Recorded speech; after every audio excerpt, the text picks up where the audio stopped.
বাংলায় আমার সর্ষে ইলিশ, চিংড়ি কচি লাউ, বাংলা পার্শে মাছকে ধুয়ে জিরের বাটায় দাও।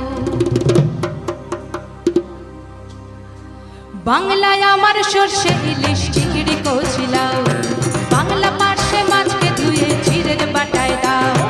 বাংলায় আমার সর্ষে ইলিশ, চিংড়ি কচি লাউ,